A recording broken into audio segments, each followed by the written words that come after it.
I watched it and thought it was hilarious. And I said to Lloyd, have you seen that video on our family WhatsApp? He went, no.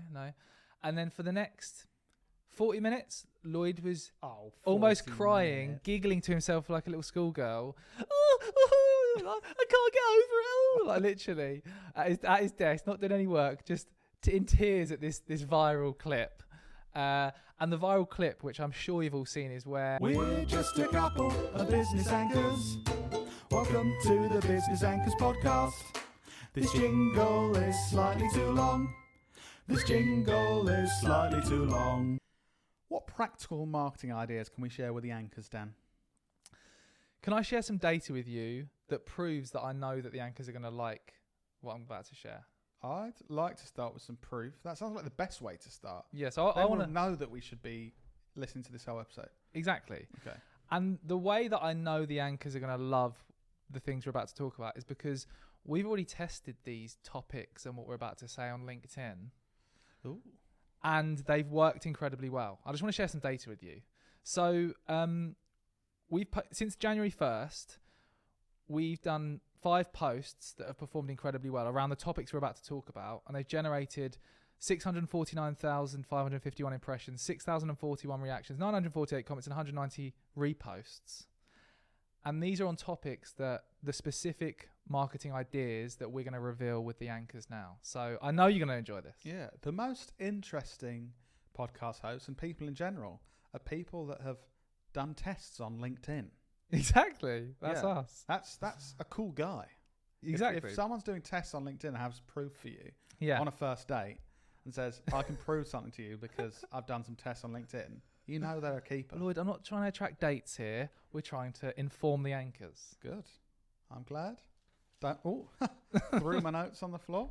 I'll be improving the rest of the episode. So I'll get cracking whilst you pick up your notes. Okay. So idea number 1 I want to share with you, Lloyd, is to put your own twist on successful marketing campaigns. Okay. So one of the recent posts we did was breaking down Lidl's new campaign. Have you seen this campaign about their perfume? It's brilliant. Yes, I have. Very briefly, and agreed. Brilliant. Okay, so quick rundown of what the campaign was. Lidl got real life employees who work for their company who have the same names as famous people to feature in recreations of static ads that were promoting perfume, their replica perfume. And the clever bit was they made these ads with the employees with the same names as famous people look like the ads of the real perfume, if that makes sense. Yeah. So they had in the static ads, they had Adele, Shakira, Robbie Williams, and Chris Pratt. These are obviously just people from there that work for them. And it worked incredibly well.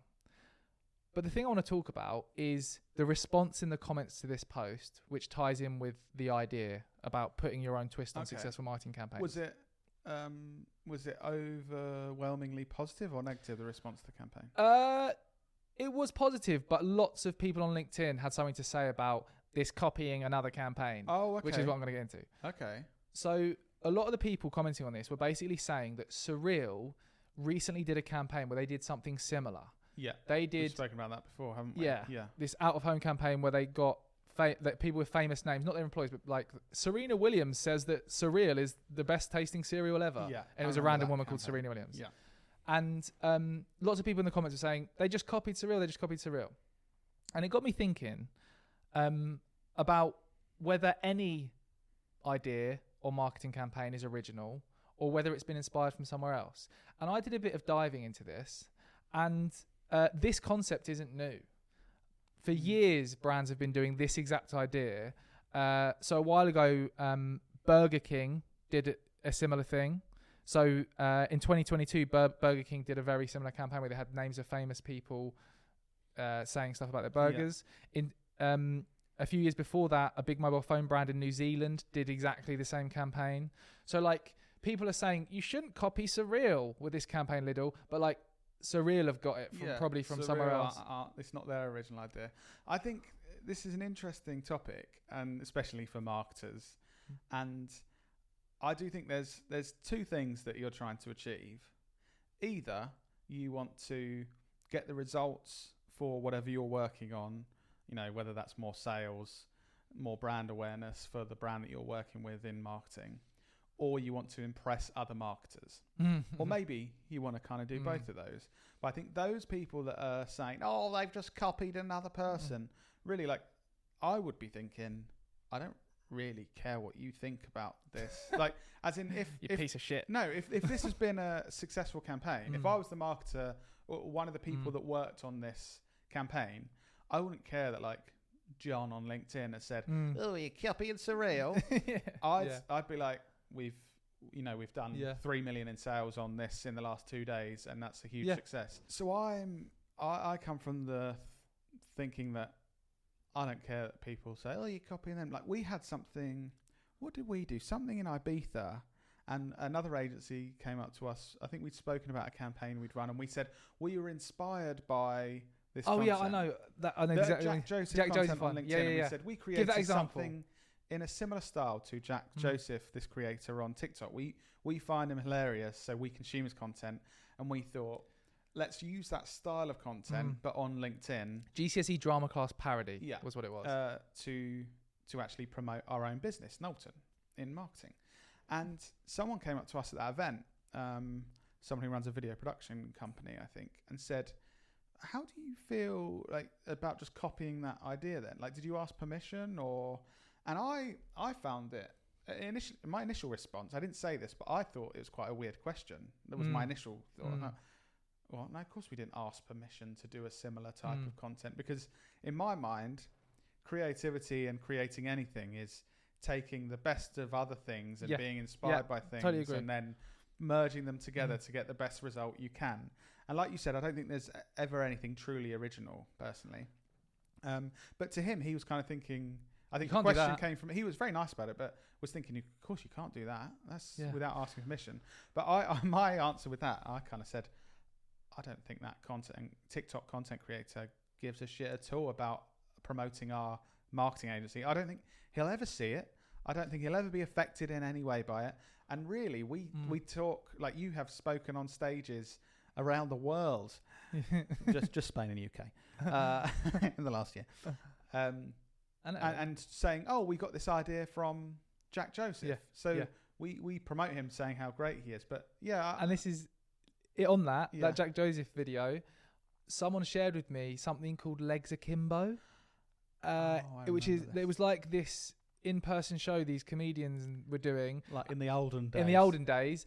And Jack Joseph has clearly got the exact idea from that, because it's a carbon copy of that.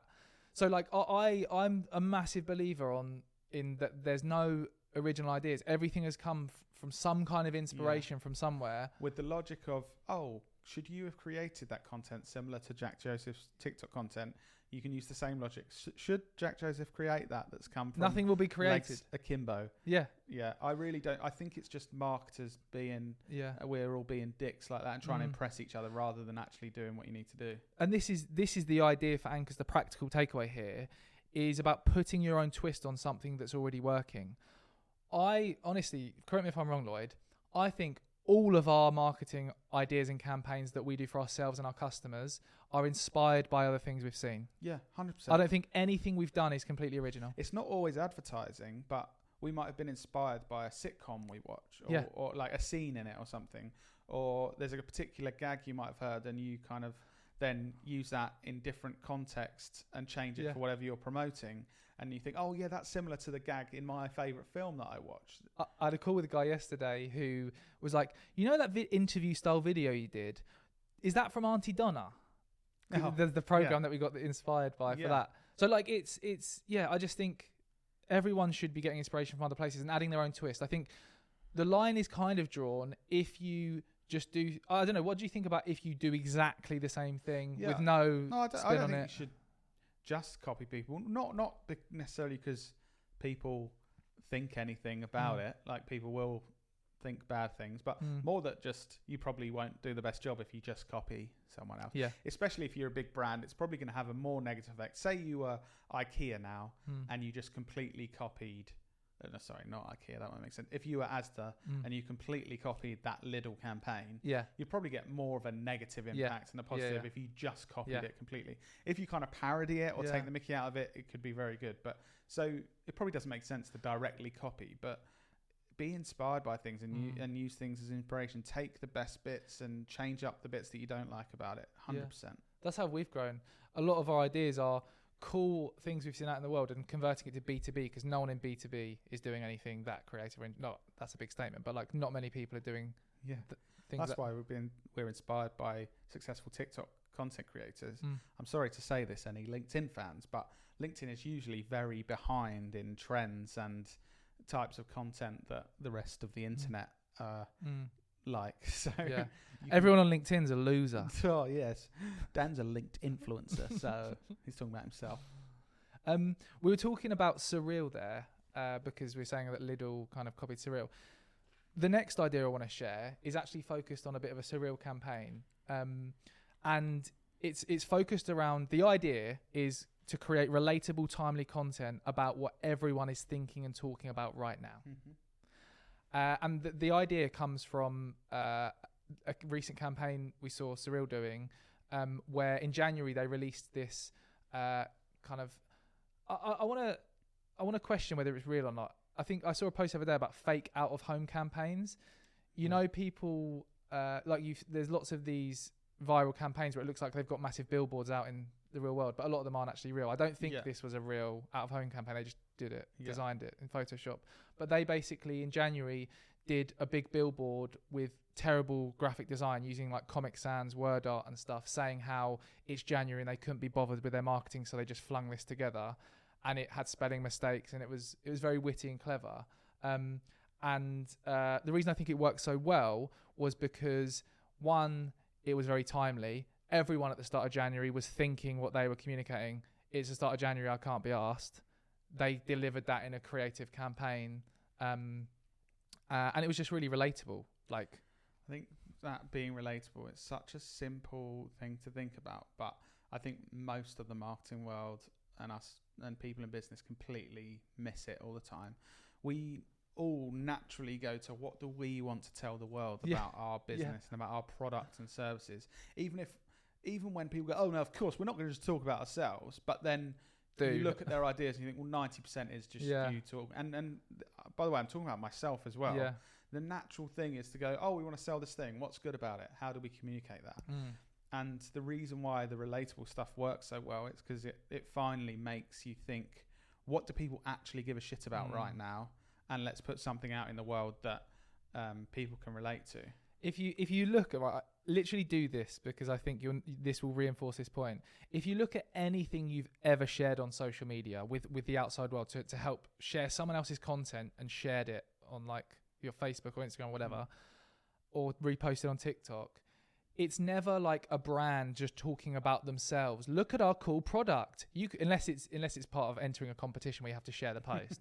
But like, it's always something where you've related to it somehow. It's got some kind of values that you relate to, or it's, you're an accountant and it's talking about a relatable thing that only accountants will understand. You resonate with that. So you're like, I want to represent to the world that I relate to this thing. You see something, you think, yeah, that's what I want to communicate to the world. I'm going to share that same thing because I relate to that so much. Exactly. It's like whenever I see on LinkedIn someone talking about something in the marketing space that I agree with, or that I'm thinking but I've never really spoken about, I share it because it's like, that's what I'm thinking. Like that Surreal marketing campaign, basically shitloads of people in marketing and just that went to work in January shared it because they basically telling the world, I can't be bothered to work in January. It's just a creative way to share that feeling that they're having.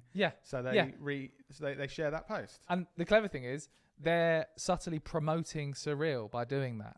They feel like they're sharing with the world how they're feeling. Social platforms are all about communicating how you're feeling and connections and things. Like, that's doing that for the user, but it's also organically promoting Surreal that they haven't paid for that amplification. There's nothing about Surreal in that ad other than it shows the little logo in the corner and Surreal from the account that it's come from. Obviously, they're reaching probably millions of people with that and that's going to have a positive effect. Like we do this through tapping into nostalgia as well with campaigns we've run.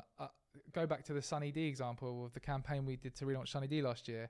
We really tapped into relatable situations that millennials would understand from the 90s, because we wanted them to see us talking about Tamagotchis in the creative and think, I used to have a Tamagotchi. I want to share with the world that I had a Tamagotchi. Subtly, they're promoting Sunny D for us.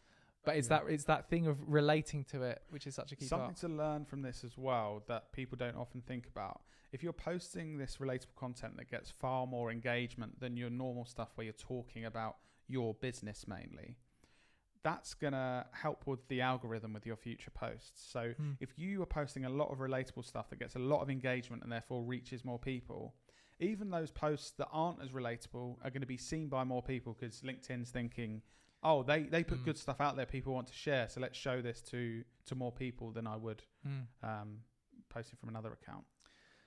Can I share another idea, which is the cornerstone of our marketing and how we've had success? The cornerstone of I'm intrigued to hear about this. Go for it. Okay, so the idea is to be self-deprecating. I'm rubbish at that. Oh, here we go. Lloyd's really good at taking the piss out of himself. We're really good at taking the piss out of ourselves. And I want to share the example of where this came from. You're screwing your face up. Are you like, what is he about to say? No. Okay. I think you just got a screwed up face naturally. Yeah. That's just my terrible face. Please continue.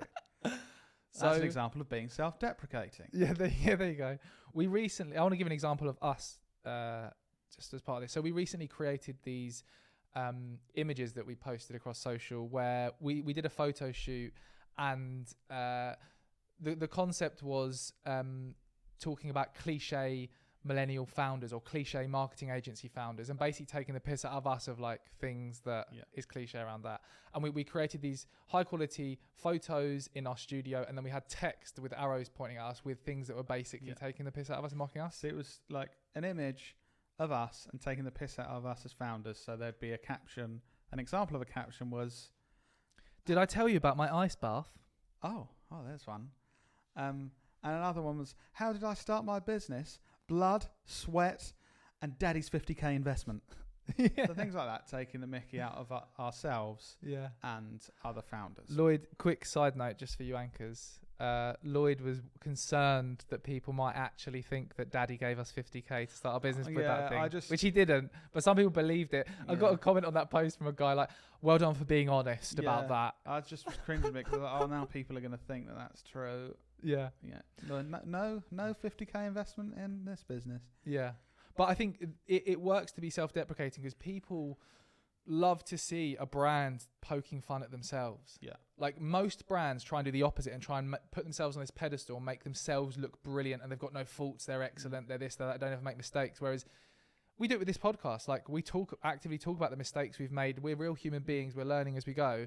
And it's easier to relate to us and relate to brands when they are showing that they're human. Then brands like Ryanair and Aldi are quite good at this. Like I think it does work quite well with the bigger brands. Some of the more budget brands are good because obviously if you are competing on price, so you're a really good value product or service, it's likely that there's some really good elements of what you do, but to make sure that it's good value, there's going to be things you have to cut on. So, for example, Aldi, I think they've improved a lot over the years, but 10 years ago, you used to go into an Aldi store and it just looked like people like flung boxes in the corner. Like it never looked great. I think things have changed now, but there's, and Ryanair, you know, they make jokes about no leg room and stuff and things like that. And I think that works quite well. If it is a better value product or service, you can take the mickey out of yourselves and those parts that you've had to shave some costs off the product or service and that kind of thing, but still do really well at promoting the positives of your brand.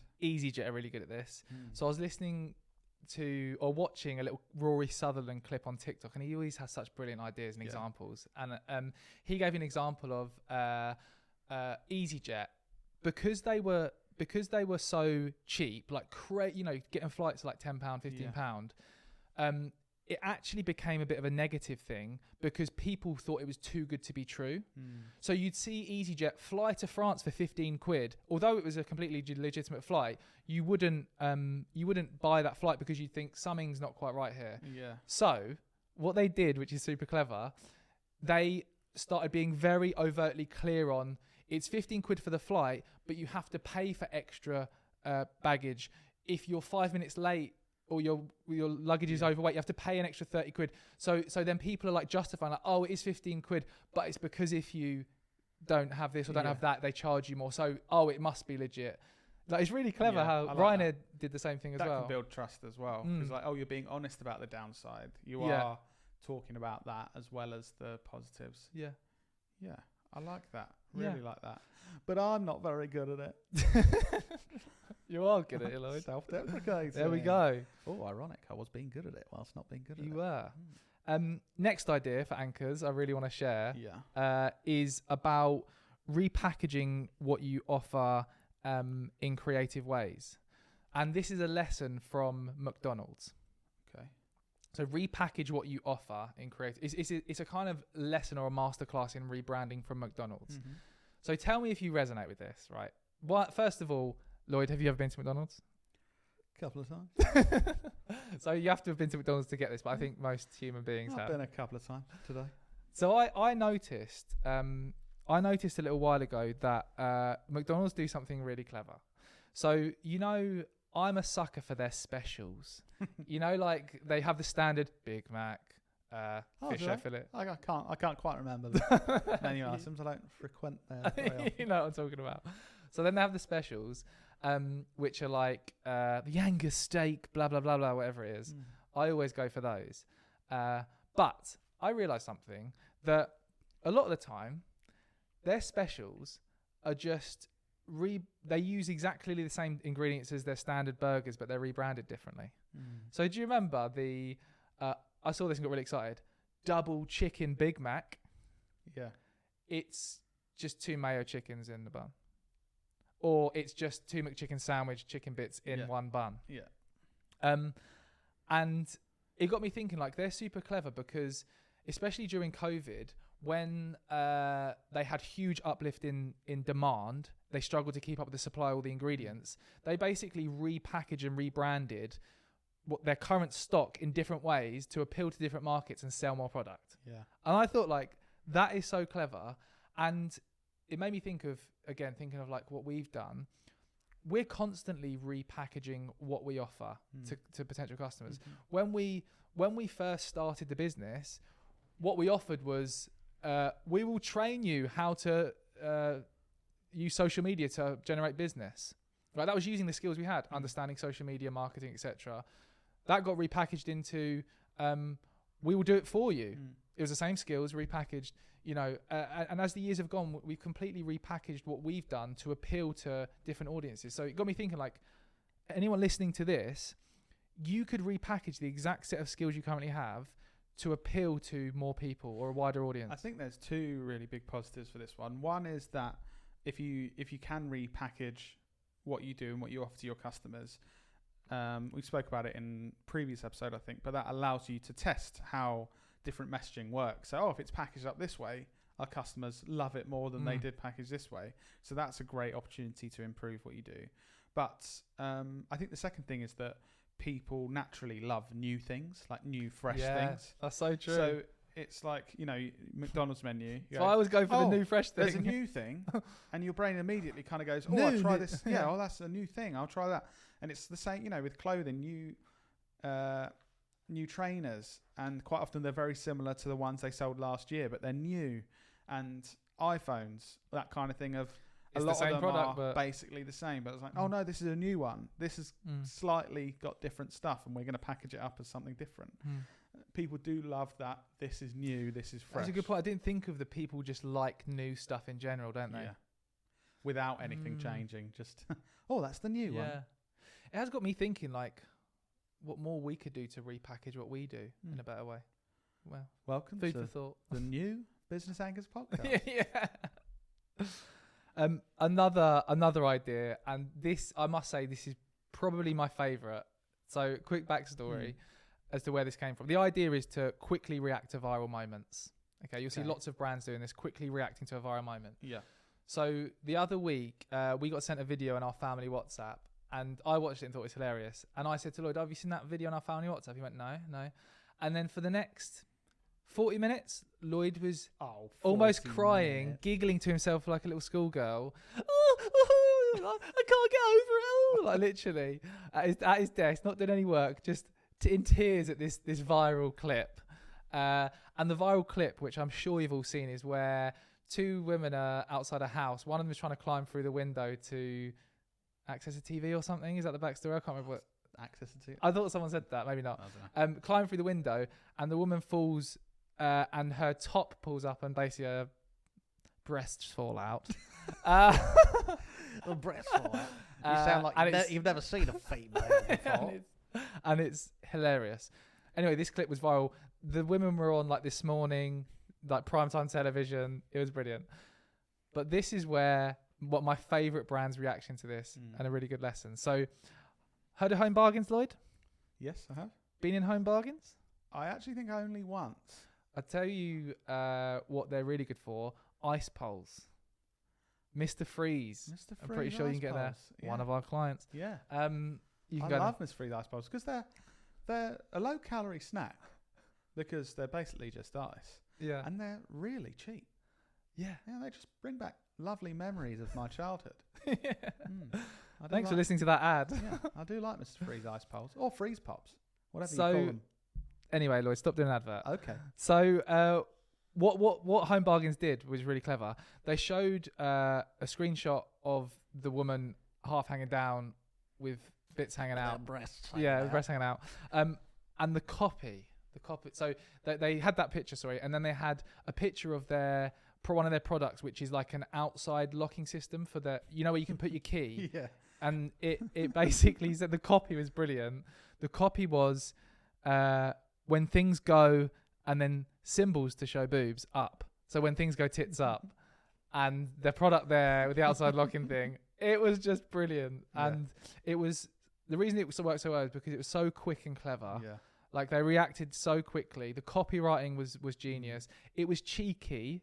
I love a brand being a bit cheeky. Oh, cheeky. You know, like brands can get cheeky wrong when you try and be like, ooh, but don't really land. I'm so cheeky. No, do you know what I mean? That's why you've got to kind of understand your target market and understand your tone of voice, because you don't want to. Brands trying to be cool when they're not. Oh, I'm being cheeky. It's like, no, you're still just trying to sell us an air fryer. Yeah, exactly. And it was risky. I loved how risky it was because, it was quite a rude moment. So yeah, quickly react to viral moments. I think that's another thing. And be cheeky and risky. Be cheeky and risky. And the final one I want to share with you, final idea for the anchors and you, Lloyd, is to create PR-worthy campaigns. PR-worthy. Almost went PL-worthy. No, sorry. PR-worthy. Create PR-worthy campaigns. So recently I saw a really great campaign from McVities. Don't know if you've seen this. I believe I have. So thanks, Lloyd. That's okay. So they did this campaign. Again, don't know how much of this is real or just made up, because who knows with PR campaigns. But their chief dunking officer, Dr. Helen Pilcher. I think from that job title we can say it's all fake. Yeah, okay. But their chief dunking officer at McVities, Helen Pilcher, conducted a groundbreaking study to determine the optimal dunking times for some of our favourite bickies. So they did a study where they dipped different biscuits into a hot beverage and tested how long until it basically fell off. Yeah. And I just thought this was brilliant. I think what I think is brilliant about this is it taps into something relatable again. That word keeps coming up, relatable, that we all relate to, is how long can you dunk that bicky before? Oh, I need to say something weird then. Sorry, just a quick side note. Went on a ski trip a few years back. Don't you think you're a troll? Is that what you're? Okay. One of the, if you lost a card game, everyone chanted "Dunk your dink," and you had to go out and put your penis in the snow. So sorry, that's a true story. Dunk your dink. That made me think of. But back to dunking hobnobs. Another type of knob. So I just thought this brilliant. Like I said, tapping into a relatable situation.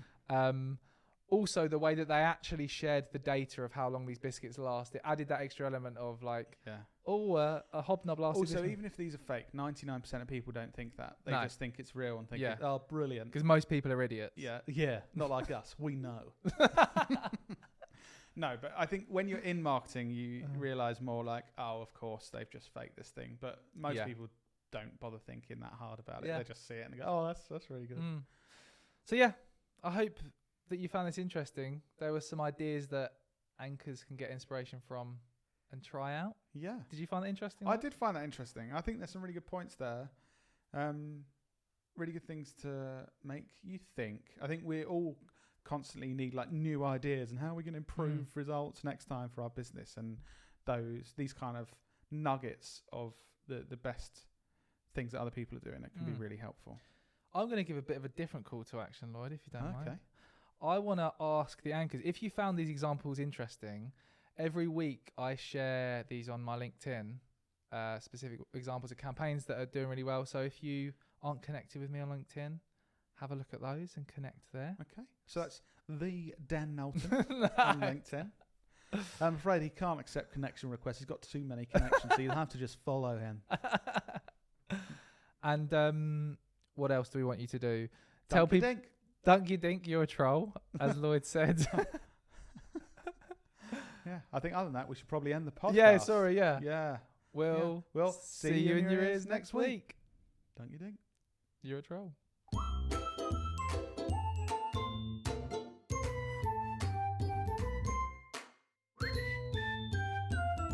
Just before you go, we want to take a second to talk about our podcast sponsors, Adobe Express. Adobe Express enables anyone to quickly and easily create standout social graphics, logos, flyers, banners, and more on the web and mobile. There are so many amazing features and benefits to using Adobe Express. You can choose from thousands of beautifully designed templates to inspire you and get started. You can quickly remove a background, convert JPEG to PNG, videos to GIFs, merge videos, change video speeds, and more. Apply your brand to your content in just a tap and collaborate with your colleagues through shared templates and libraries. You'll also get access to the entire diverse, royalty-free Adobe stock photo collection created by the world's best professionals and choose from over 20,000 licensed Adobe fonts, as well as their collection of curved typesets, grids, and exquisite font pairings. You can apply standout photo effects in seconds, discover easy bite-sized tips to get you started on the Learn tab, or connect on one of their creator community spaces to stay close to our team and fellow users. Now that's a lot of features to get your teeth into. Click the link in the description of the episode to give Adobe Express a go today, and we'll see you next week.